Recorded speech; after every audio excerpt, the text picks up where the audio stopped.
Exercise 6.1 का आगाज़ करते हैं। क्वेश्चन 1 हमारे पास क्या है, in each of the following find an equation of the circle. अब हमारे पास केसेस दिए हुए हैं, हमने इक्वेशन ऑफ सर्कल निकालनी है। तो हमारे पास क्या गिवन केस है, एंड्स ऑफ डायमीटर एट जो हैं 2 पॉइंट्स दिए हुए हैं, तो हमने जो है इक्वेशन ऑफ सर्कल निकालनी है। पहले तो मैं जनरल फॉर्म लिख लेती हूँ इक्वेशन ऑफ सर्कल की, जब हमारे पास क्या हो equation of circle when ends of diameter जो है वो गिवन हो। तो आप देख लेते हैं उसकी general form, equation of circle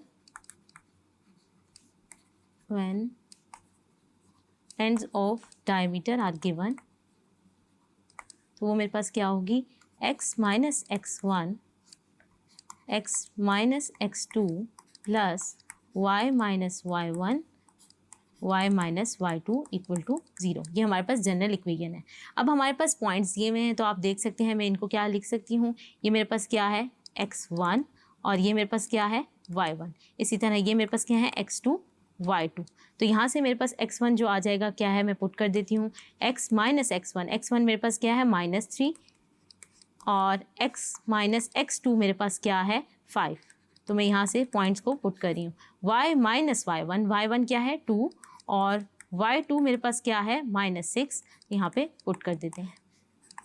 इसको हम सिंप्लीफाई कर लेते हैं, तो मेरे पास रिजल्ट आ जाएगा x plus 3 x minus 5 plus y minus 2 y plus 6। मज़ीद सिंप्लीफाई कर लेते हैं, ब्रैकेट्स ओपन कर लेते हैं, तो ये आ जाएगा x square plus 3x minus 5x minus 15 plus y square minus 2y।